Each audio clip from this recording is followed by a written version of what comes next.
Good morning, everyone. I'm Lisa Lord, and thank you so much for joining us for this post-cabinet media briefing this morning. We will be addressed by the Attorney General and the Minister of Legal Affairs, the Honorable Dale Marshall, as well as the Minister of Home Affairs and Information, the Honorable Wilfred Abrams. My colleagues in the media are also present here at Ilara Court this morning, and Minister Abrams will begin. Good morning, everyone. Welcome back to the first in our resumption of the post-cabinet press conferences. As you are aware, the government had committed to bridging the gap between the citizens of Barbados and the executive, and to try to demystify a lot of what happens in cabinet. We had started with post-cabinet press conferences early in our first term, but with COVID, things slipped a little bit. It became difficult to arrange press conferences. A lot of emergency action was happening behind the scenes with government. Cabinet meetings really had no end time. They all began at 10 o'clock, but sometimes they run 8, 9, 10, up to midnight. So it became very difficult to schedule the press conferences. So what then ended up happening is you had a lot of side ministerial conferences, press conferences where ministers would come on and they would do their own thing and speak about what was going on in their ministry or any decisions taken in their ministry. And it was a little bit more ad hoc. But that was as a result of the circumstances that we were faced with at that time. Things have settled down a lot now. We've gotten back to some measure of regularity in how we conduct our dealings.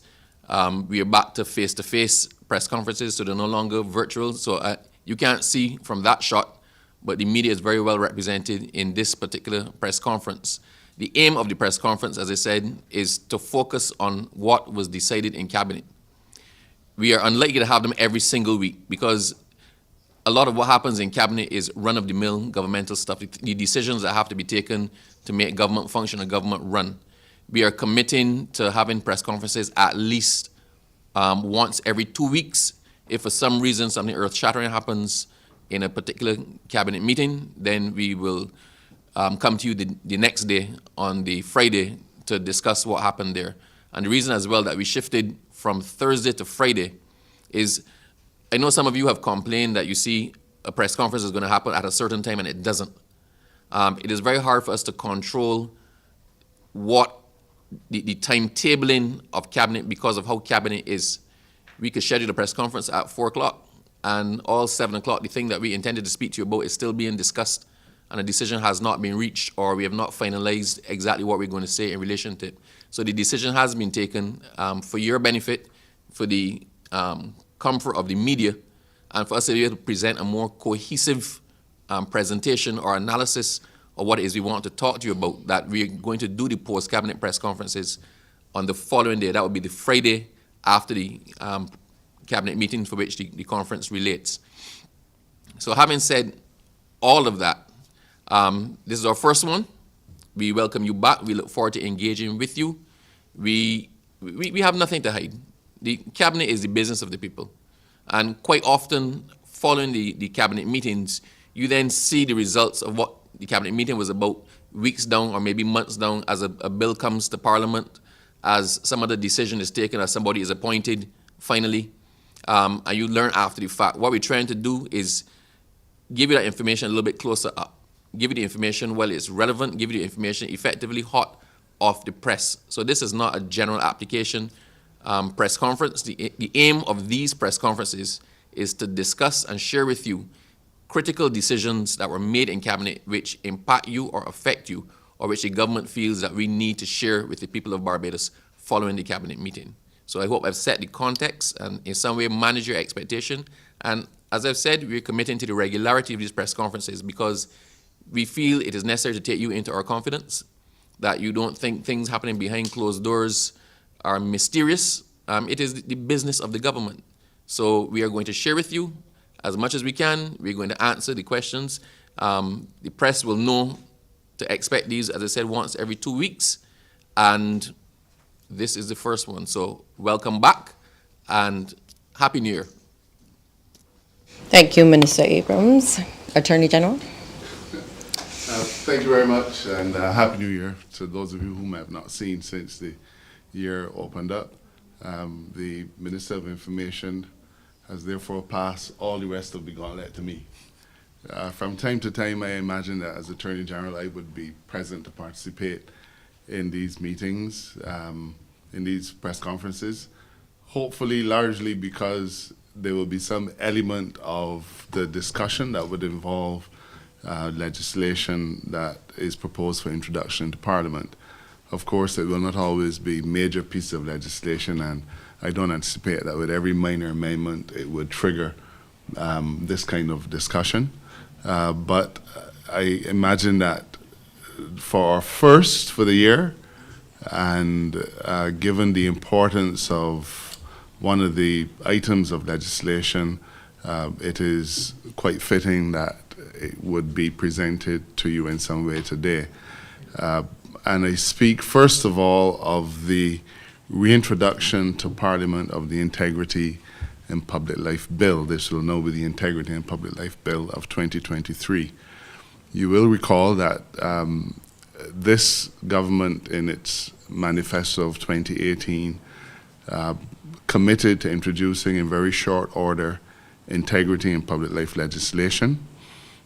We did so, but we felt that this kind of legislation represented such a change in how public life would be conducted, how it would be perceived, that we felt it was important to have a full consultative process which involved the Select Committee of Parliament.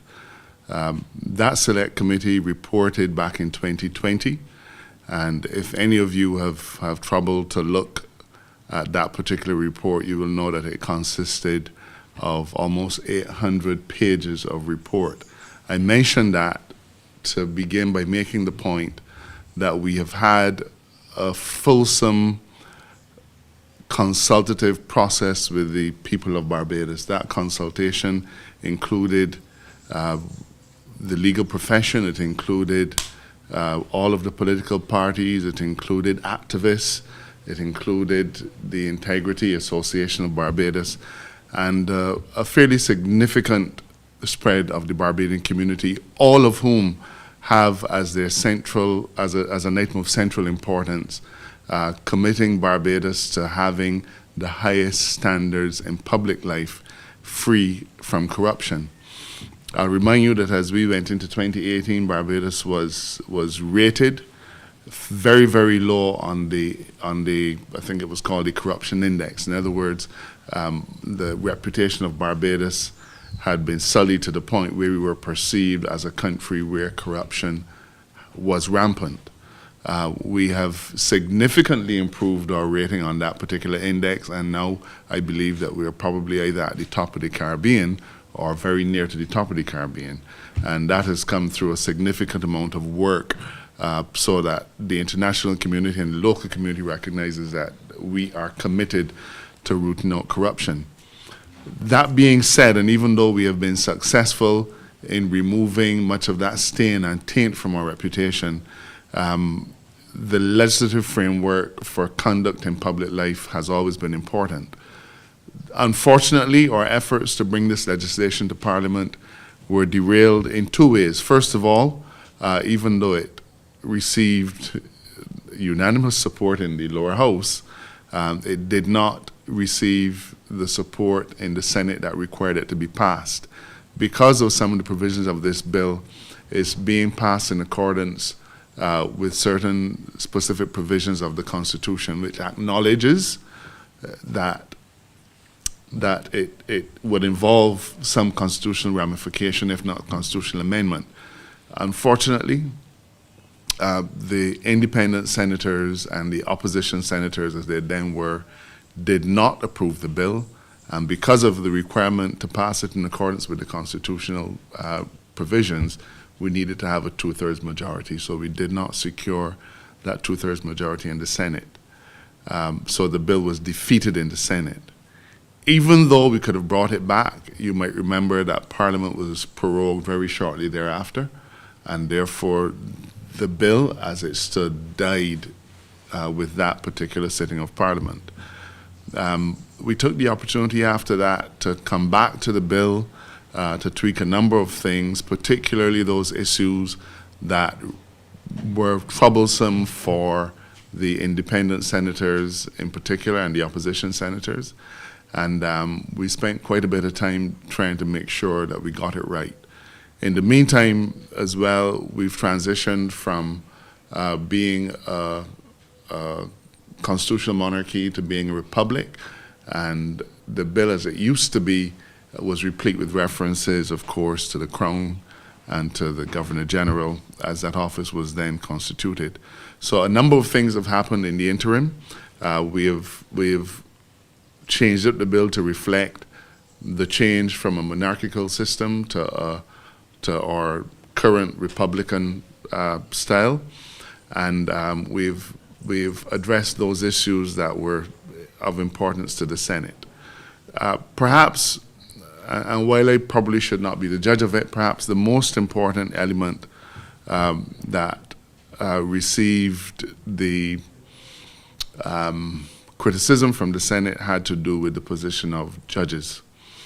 The independent senators and the opposition senators were of the view that judges of the High Court should not be excluded from the requirements of the integrity and public life legislation. And while I think we understand what that sentiment comes from, and while we understand the importance of the appearance that no one is above the law, there are still some constitutional realities that we have to face. In Trinidad, when they sought to make their judges subject to the provisions of their integrity legislation, a High Court suit was filed contending that that statute was unconstitutional because it sought to impose a number of restrictions, including punitive restrictions on the High Court judges of Trinidad and Tobago at the time. For those reasons, the court found that that the statute constituted a change in the terms and conditions of the judges that was negative, and therefore it ran afoul of the Constitution. In addition to that, because it introduced another method of supervision in relation to their judges, it was felt that that was another limb on which that bill could not be sustained. We've carefully analyzed the Trinidadian provisions.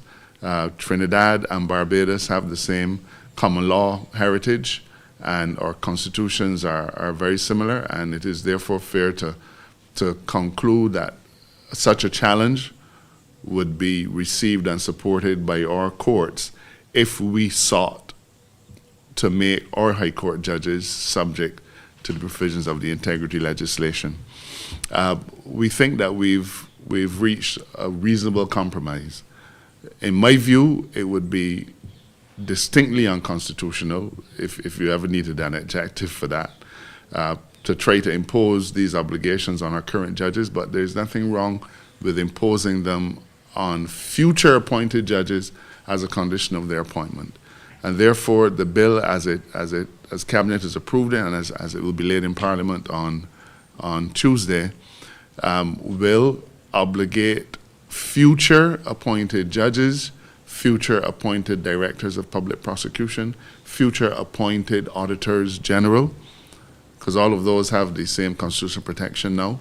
So individuals who come to these offices after the passing of the bill will be subject to the requirements of the integrity and public life legislation.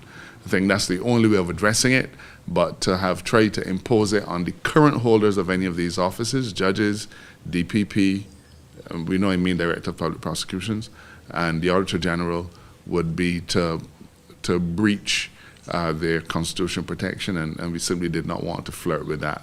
So that is perhaps the most important feature of the Integrity and Public Life Bill. There were one or two other minor elements that the Senate had concerned about, and we've changed those. So I'm satisfied that the bill as presented today would satisfy not just what we require, but would satisfy the requirements of a Senate now pass. I can't say to you what view the current Senate will take of it. We simply have to see how that goes. Some of the senators who served in that Senate remain, and I hope that they will find that the provisions that we've made will be to their satisfaction. I'm happy to be able to say to the public that Cabinet has agreed to bring this back. I'm constantly contacted by the members of Integrity Barbados to ask what is the status of this bill. I'm sure that from time to time on your social media posts you would see continuing agitation for the introduction of integrity legislation, and I'm pleased that we are at a place now where we can bring it back to the people of Barbados. It will, even though we've done very well in terms of cleaning up a number of things and helping to repair our name and reputation, it's an important signal to everybody that we are insisting that politicians like myself, like Wilfred, all of us, people who hold high public office, senior public servants, that we are all held to the highest possible standard when it comes to integrity in public life. The other matter which is coming to Parliament is perhaps of significantly less importance, but importance nonetheless. I think that everyone will have noticed increasingly in recent times that a large segment of the Barbadian society has been agitating about the nuisance of loud kites flying over their houses at night. Some of you here, or perhaps none of you here, suffer from that particular bother, but I've seen it reported in your media pages. There are a number of associations, I don't remember their name, no disrespect intended by that, but they've agitated for a change in the law, or in fact for an introduction of some law to limit this particular noise problem. We have heard their cries, and we asked the Law Reform Commission to take a look at this particular issue. The Law Reform Commission did do a report perhaps about 18 months or so ago, and recommended that we make some amendments to the Minor Offences Act, rather than enacting a new piece of legislation dealing with specifically kites. So we make some amendments to the Minor Offences Act, and we are therefore going to be laying in Parliament on Tuesday a piece of legislation which for the first time will attempt to bring some abatement to that dreadful nuisance that affects so many Barbadians. And to tell you in essence what this bill is going to provide, it will provide that, but to put it in simple terms, you can fly a kite for as long as you want, so long as it does not have a bull. To put it quite simply, because we all know that is what keeps the noise, and that is what causes the nuisance. So we're saying that you can, if you fly a kite with a bull, and my researchers have told me that the correct name for it is bull roarer. Curious, but that is apparently, if you are into kites, you would know that that's where the term bull comes from. So the essence of this then is that at 7 o'clock in the night, that kite has to come down, and it cannot be flown again until 6 the next morning. So that between 7 at night and 6 in the morning, any person who flies a kite with a bull or any other kind of noise-making apparatus will find themselves afoul of the law. They will be subject on summary conviction to a fine of $5,000 or possibly to imprisonment. But you would know that this administration has taken the view that we really need to get out of this whole thing about locking up people all of the time, and therefore this involves a ticketing element. If you are found contravening the law, you will get a fixed penalty, and that fixed penalty is $500. So you pay the penalty, no issue.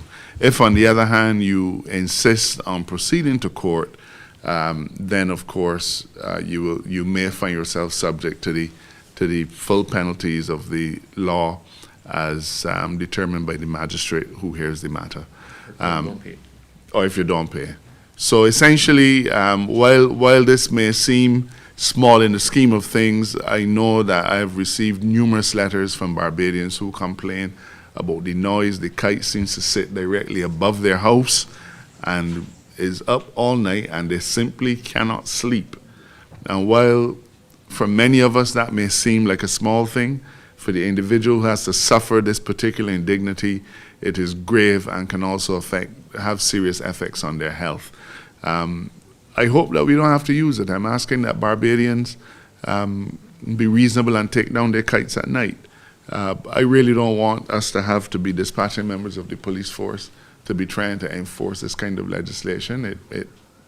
They have better things to do, to put it that way, but they have to protect all of the rights of Barbadians, even though they may seem perhaps of a different kind. And while we don't generally have noise legislation in Barbados, this we think is going to go a long way towards satisfying the need for peace and tranquility for our citizens who are trying to get some rest at night.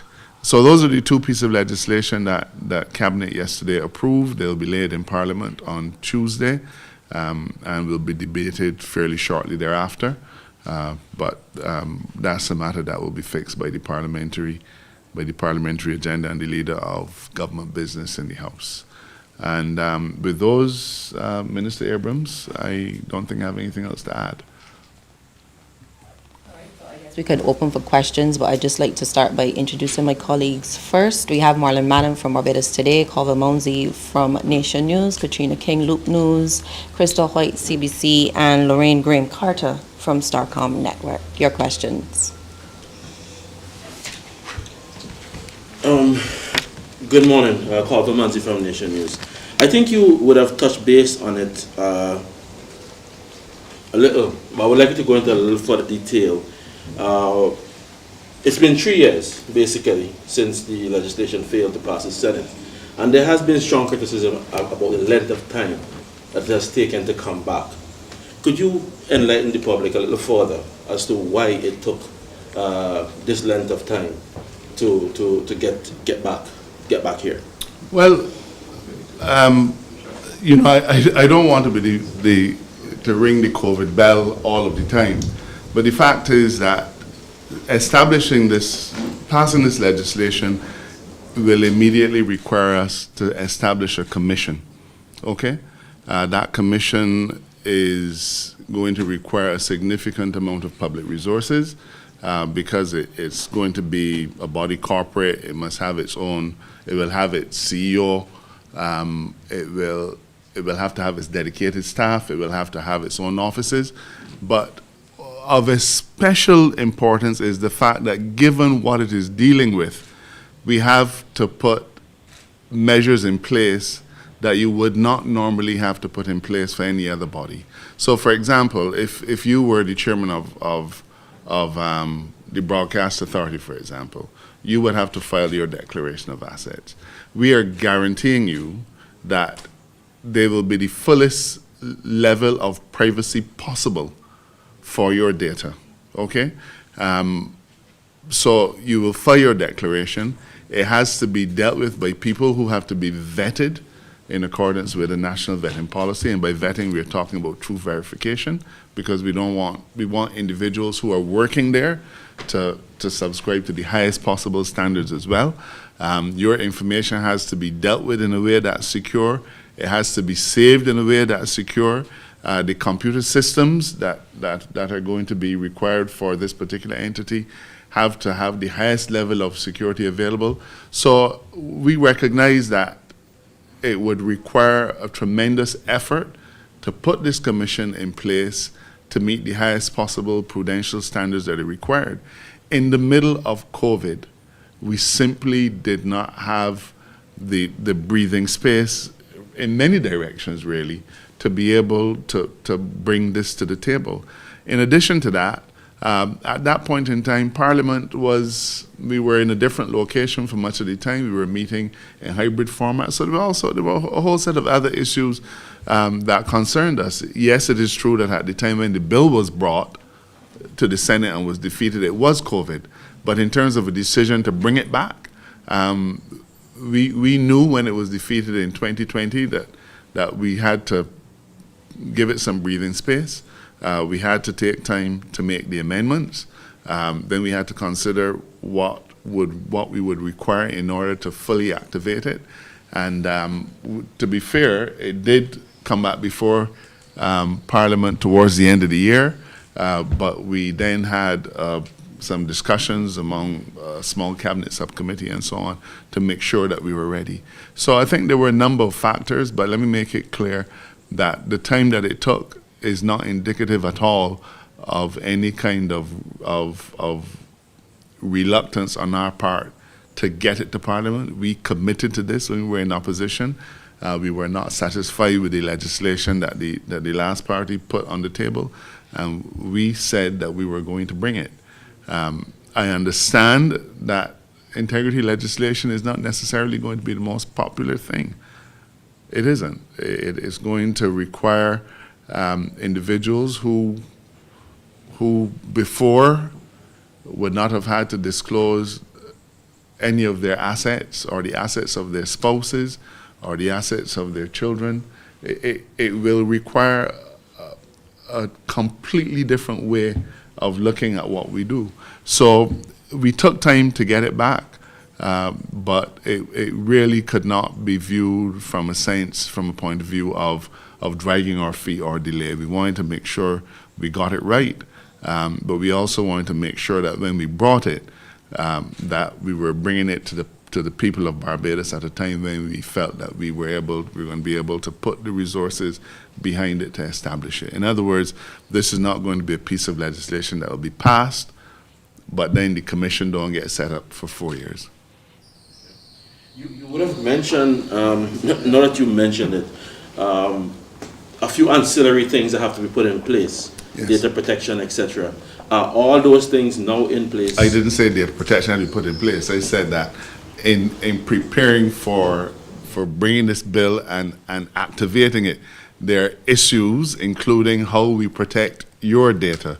And I'm not necessarily talking about data protection under the Data Protection Act. There's going to be a declaration that has to be filed, and when you file it, you don't want to see it appearing on social media, do you? Well, not you, but you understand. Right, so basically these ancillary things that you were mentioning then, are they now fully in place? Well, we're working towards them. But the important thing is that we needed to have the space and the absence of the distraction to be able to focus on them. So I think that coming to the country with it at this time, as long as it is passed in both houses, we'll be in a position to fully activate the commission. Final question from me on this minor offences bill, kite flying bill. The integrity legislation. Oh. I have a few other questions I want to ask you after as well. You mentioned that you made a tweak as it relates to the aspect, the applicability to judges. Now, that's more than a tweak, though. But go ahead. Yeah, okay, fair enough. Now, basically, are you going to just more than hope that the independent senators are going to find this adjustment amenable? Or is it? Or have you sent out some feelers? What have you done to ensure that this time around it should pass? Well, the bill has only now been approved by cabinet. It was approved by cabinet yesterday.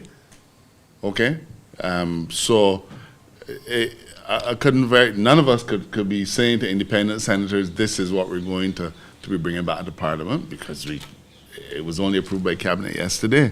Let me just say that I guess we've seen the American way of practicing politics and reaching across the political divide so much in recent times that we wonder if there isn't any opportunity to do that here.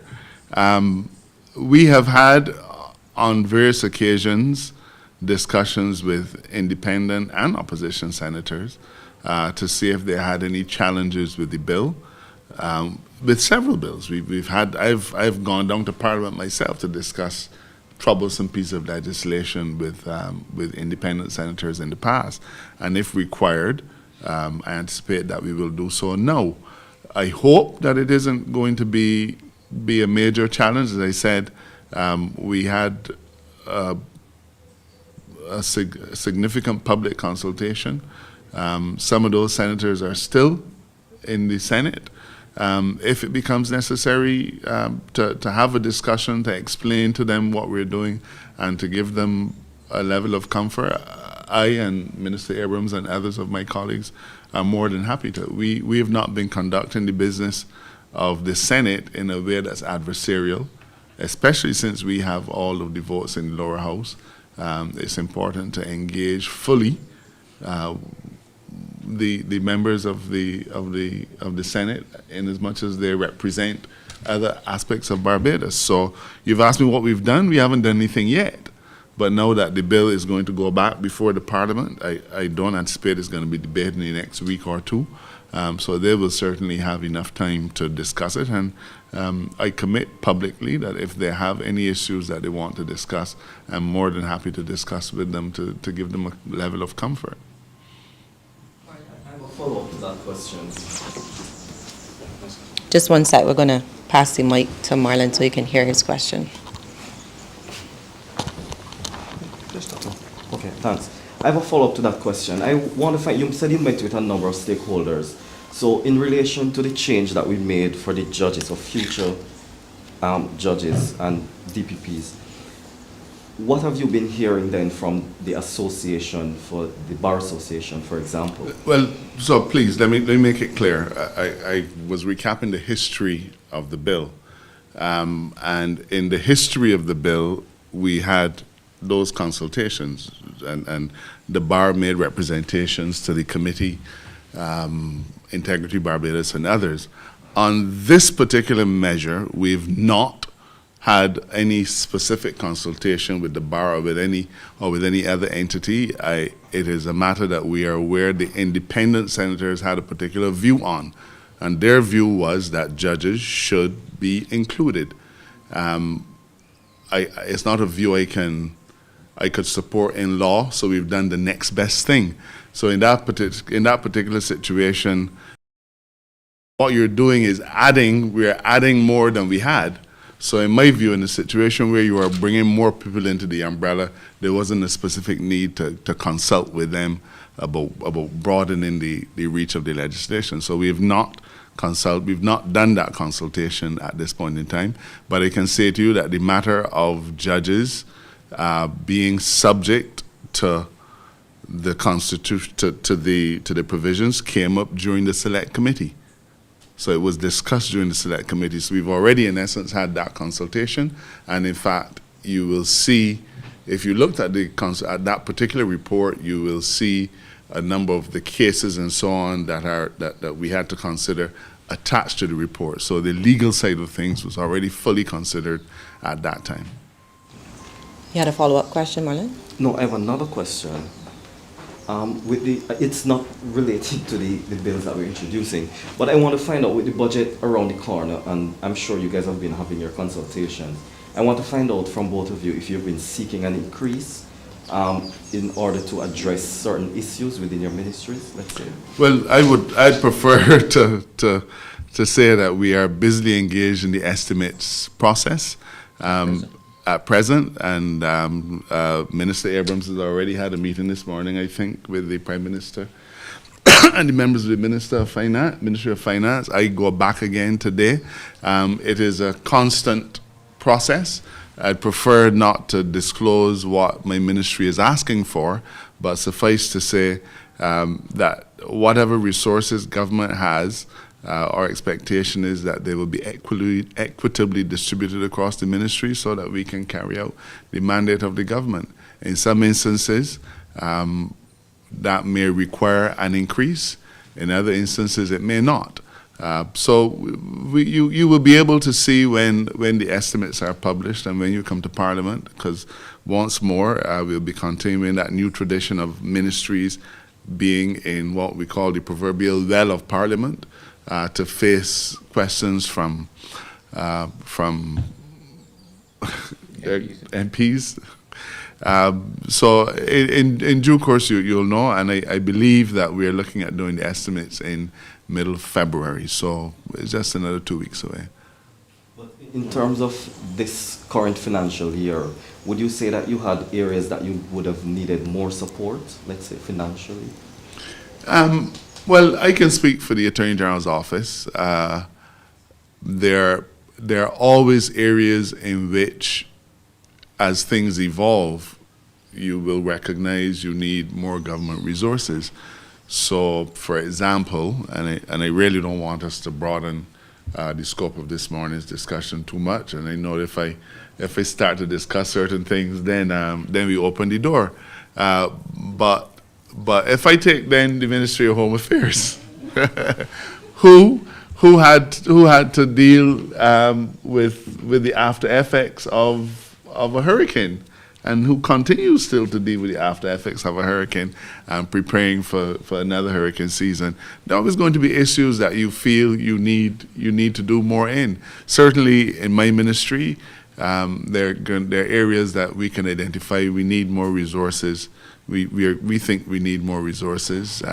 For the police, for example, we've had to deal with putting additional manpower out there for a longer period of time. So that will require a consideration of overtime and allowances and so on. But this is natural in government. You prepare a budget, but you always have to be flexible enough to deal with it. Now, one of the things that you might not readily be aware of is that it may not require you to go to the Ministry of Finance to seek more funding. It may be, the situation may readily be resolved by moving funding from an area where your expenditure is going to be less than you had anticipated into an area of greater expenditure. And that is something that we in both of our ministries do every day. We call it environment. So you don't necessarily need a particular element may require more funds, and then you just prioritize. So you may say, well, we can put this one on the back burner and move money from here to go to this particular line item. And Mr. Moses is chomping at the bit.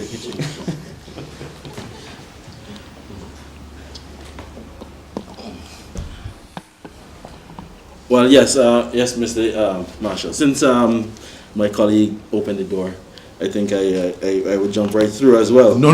Your colleague wiggled the lock.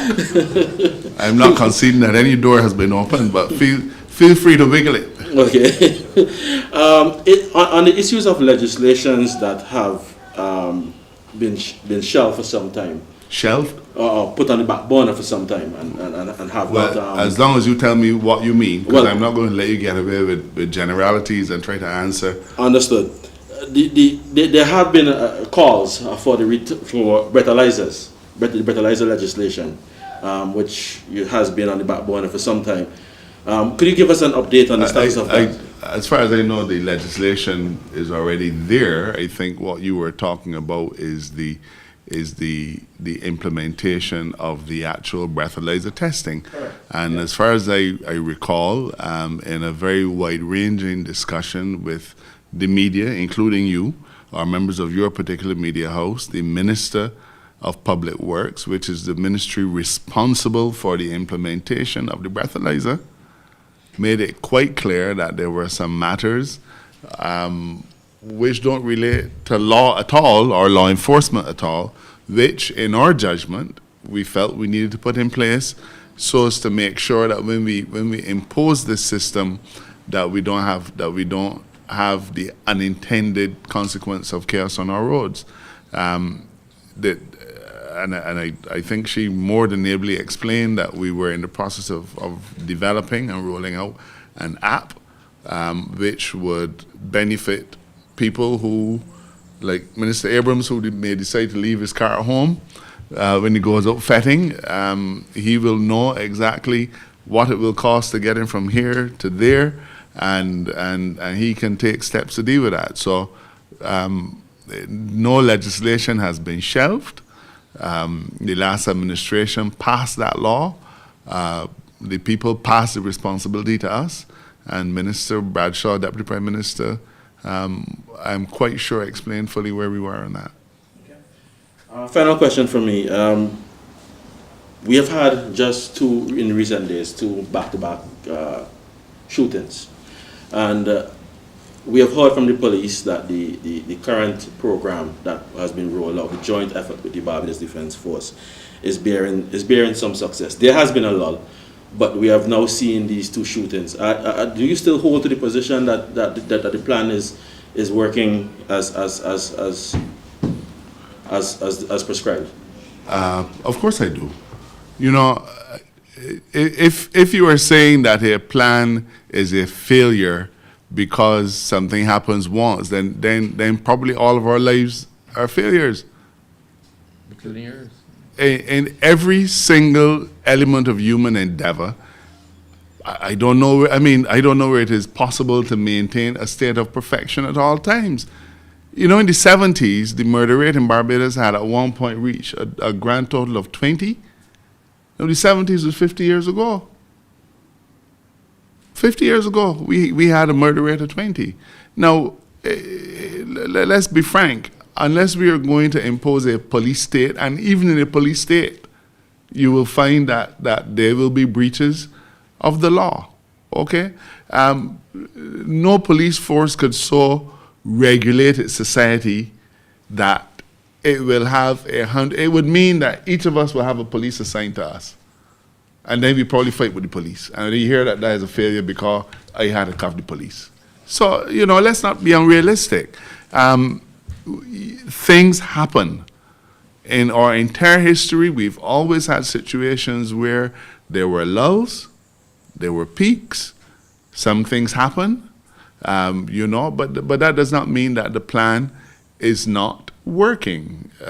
You know, in many elements of our international exposure, we are called on to give an account for why Barbados did not meet a particular threshold.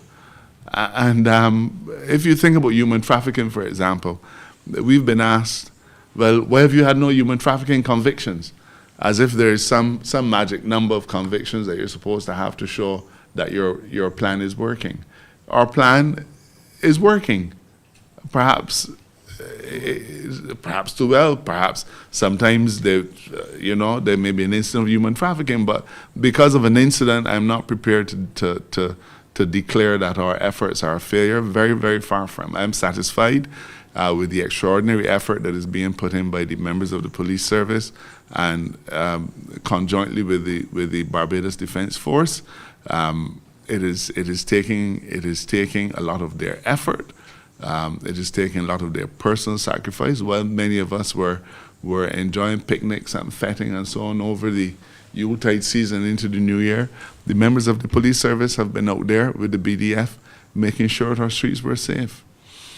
I'm not at all daunted by the fact that there have been unfortunate incidents, but I'm not treating those incidents themselves as being a new spike, and I'm definitely not treating them as indicating a failure of our approach, not at all. Attorney General, you mentioned police resources being an issue, and some have blamed the slowness within the judicial system to the lack of police resources as it relates to investigators and police officers coming to court. Is something being done to address this and to attract more members into the force?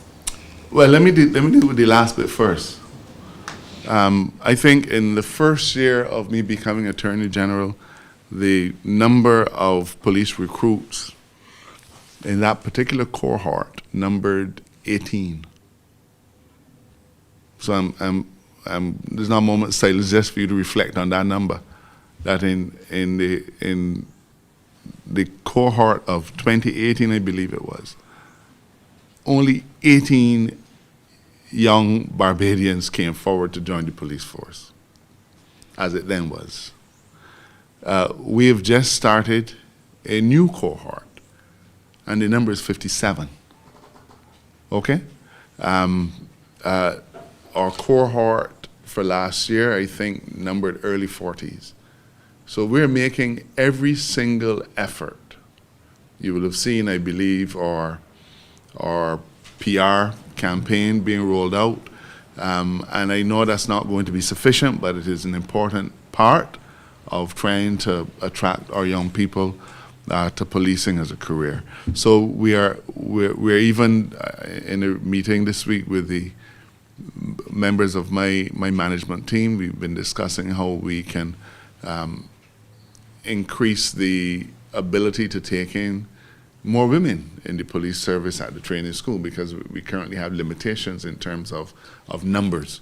We've increased that in the last week or two, but we want to be able to have a greater intake of women who have been coming forward with great enthusiasm to join the service. So we are making efforts to increase the number of police officers and to eliminate this deficit that has been around probably for 30, 40 years. And the government has given the police service its commitment to the service, but it has also asked that in return for that commitment, we get back within the next 3 or so years, hopefully 2, but more likely 3, to the 1,500 police officers that we've had, that we have allocated. In relation to police officers not coming to court, let me say I'm not sure of your source. I have not heard any complaint from any members of the judiciary, but I am aware that from time to time there will be incidents of police officers not coming to court. From time to time there are incidents of witnesses not coming to court, but of course police officers are a special breed, so they got to come because they're the ones doing the prosecution. But, you know, we've always had this particular challenge, and it is a challenge of being, and I'm not trying to excuse misconduct, but it's a challenge of being a human being. And police officers are expected to come to court and give the crispest possible of evidence on a file for a case that they may have investigated 7 or 8 years ago. And they're expected to give it the kind of clarity that many of us have difficulty with after 2 weeks. But that same police officer will probably have been investigating a crime the evening before and had to work all through the night. And then is expected to arrive at a magistrate's court maybe for 9:30, or even at a high court to give evidence. So, you know, a police officer is under sworn obligation not just to uphold the law, but to uphold the system. And yes, he or she, when required to be at court, must be at court. But I'm saying that just like you or I, they're human beings, and there will be occasions when there's some challenges will arise. Now, I don't know what the specific case that you're speaking of, or specific cases that you're speaking of are, but I'd like you to view them first from a lens of not of recalcitrance, but from a lens of an individual who has an appreciation for the kind of challenges that the police service has to face. So one of those officers who might have been out all night last night working on Operation Restore in the most difficult of circumstances, who might have to show up at court today and give evidence on a matter that 7 years old, you know. So there's some challenges that we face. And, you know, if we had a perfect system, we'd be able to make sure that none of our officers were ever rostered for duty the day before they had to go to court. But I'm afraid we don't have that luxury. Marlon, you had another question. And this is the last one? Is it the last one? Well, they asked questions before, but I still have addition to it. I want to go back to the first question that Colville asked in relation to the gun incidents that we've been seeing. We made legislative change recently with harsher penalties. So from that perspective, are you convinced that this law will deter people from doing such? And the second question is in relation No, let's do the first question first, please. do the first question first. You know, I really think that sometimes we want to live in a Harry Potter world. No disrespect intended. You know, if I take medication today, it will take some time before the medication. I've had a cough a little bit. I started taking medication a few days ago, but see, I'm still coughing. There is no law the impact of which will be felt from the day after Parliament, after it passes through Parliament. I said there's a Harry Potter world. Now, we pass a law to strengthen the arm of the judiciary. Okay? When appropriate cases get before the judiciary, they will do what they have to do. I've been hoping, and Minister Abrams worked hard with us to make sure that the Public Affairs Section, GAS, publicized that there is a new law. There's a new law with harsher penalties. Okay? They've done exactly the same thing in Jamaica. I watched the Jamaican Police Commissioner and the Jamaican Prime Minister saying, you will get sent to prison for life. And people still get shot the next day. So to expect that the passing of a law will immediately eliminate gun crimes is really fanciful. To expect that passing the integrity legislation will immediately eliminate corruption, similarly fanciful. But the important thing is that we are putting a structure in place that when applied to the appropriate incidents should see the courts being able to send a message to individuals who are involved in crime. Crime will not pay you. You are going to be subject to harsh sentences. And those who help them are also subject to harsh sentences. So I hope the members of the Barbadian public didn't have an anticipation that because we passed the law in November, December, whenever it was, that, you know, the day after, that it will cause gun crime to evaporate and disappear. Far from. I think it would be foolhardy to have that kind of anticipation.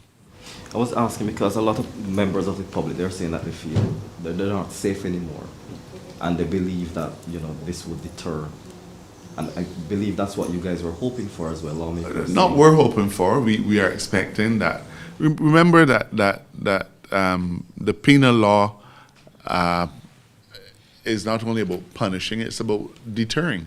Now, I'm not prepared to surrender and do nothing simply because it may not deter one person. How many people in Barbados get told stop eating all that ham fat because you can get something or another? I mean, the doctors make these pronouncements every day, and we're not going to deter everybody. But happily, Minister Abrams and I are keeping fit because we are following our doctor's advice, as are most of you, I can tell. But the point is, you know, that we will not be able to deter everybody, okay? But we believe that there are some people who they say, I did not realize. And if we get one person saying that, if we get one parent who can haul back a chance to listen, you hear what then people put in Parliament, you really want to face this, then we will have begun to score some victories. And that's what I'm hoping for. And as for Barbadians feeling safe, we had queue yesterday in Shorey. Based on what I've heard, there were no incidents. We had queue the week before, no incidents. We came through a Yuletide season without any major issues. Barbados is safe. It is safe. I mean, you're able to go about your business. You know, when I meet people, they tell me, man, you must be the only Attorney General in the Caribbean that is walkable by yourself. Not that I do, that I don't want to. But you understand what I'm saying. The Prime Minister of Barbados moves around Barbados and have always moved around Barbados with relative ease. You don't see people standing up next to us with big guns and so on. But that's what we're trying to preserve. And those people who are trying to take it away from us, don't sit on the sidelines and throw cold water and pot shots. Help us by joining in the fight, because we're protecting not just me or Wilfred, but we're protecting you and we're protecting generations of Barbadians. I told you in the 70s, the murder rate was up in the 20s. 50 years have passed. I don't think we're doing too bad. We could do a lot better. Just let me chime in slightly just to explain something. There are two levels of deterrence, right? People keep speaking to, will this deter the person who is intent on shooting somebody else? If you're intent on doing something, there's probably nothing we can do to deter you. But for what I call the more casual criminal, the one who comes in by association, right? I've heard people saying, well, if I hide him or conceal him or pick him up or tell a lie for him, right, I can now be subject to the same penalty that he is? No. So it is not just stopping the crime from happening, it is also the investigation of the crime and bringing persons to justice thereafter. And I think you're probably going to see a lot more of the persons who would put the family member that the police are looking for under the cellar, right? You're going to see a lot less of that happening as people realize that the ancillary offenders, those who help the persons after the fact, those who help them to evade the investigation, evade police capture, that once they realize I am now potentially looking at the exact same sentence as the person who pulled that trigger, you're going to see a lot less of those cover-ups happening, and it would then assist the police in being able to solve things a lot quicker. So there's deterrence on two different levels. Let's not just only focus on the person who's hell-bent on committing the crime. You will never stop them. You come into play in trying to catch them after the fact. But let's also concentrate as well on the people who facilitate them and help them to evade capture. If a lot of those people are taken out of the picture or are unwilling to do that anymore because of fear of the penalties, then the success rate in solving automatically goes up. So it is not just simple looking at, are we going to stop the person from pulling the trigger? It's how much is this going to help us advance the entire cause to investigate the person, to capture the person, to prosecute the person, and to convict the person. So don't look at it in a silo, look at the overall effect. And I believe that you are going to see a lot more cooperation coming since this legislation has been put in. One final question. Yes, I wanted to ask, are there any plans to address issues relating to benefits? I think that was one of the major issues that we have in terms of attracting individuals to the police force.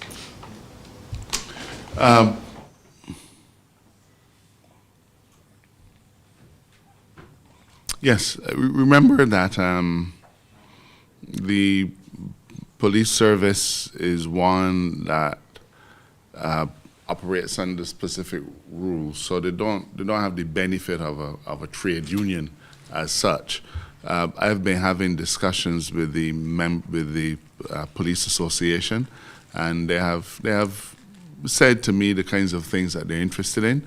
Obviously, you will know that we're in the middle of a salary negotiation, so there are certain considerations that are before the government.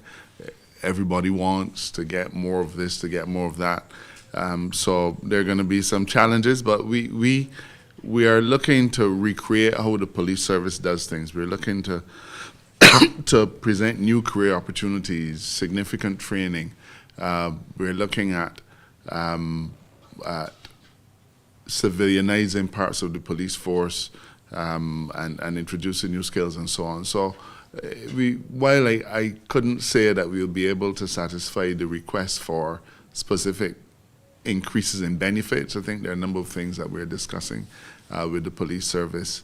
And there are opportunities that we're looking to make available to them as a government that I think they welcome and that will take us somewhere along maintaining the attractiveness of serving in the police service.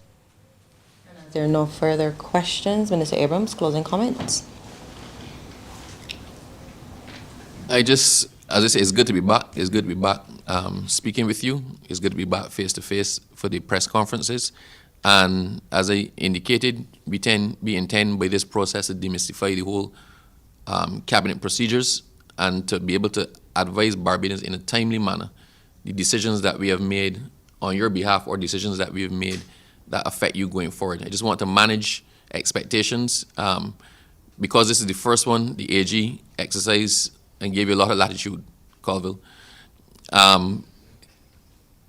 But going forward, to make these press conferences work, the press conferences relating the post-cabinet press conferences are going to be limited to the things raised in cabinet, right? And questions relating to that.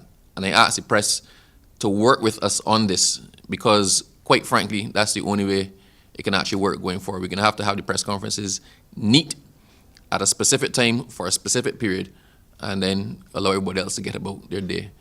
So I want to thank you for coming. I want to thank you for the cooperation that you've shown. And we look forward to working with you to keep the public of Barbados well informed about the operations of government. AG. You had the last word. Yes, you did. Thank you very much. Last word.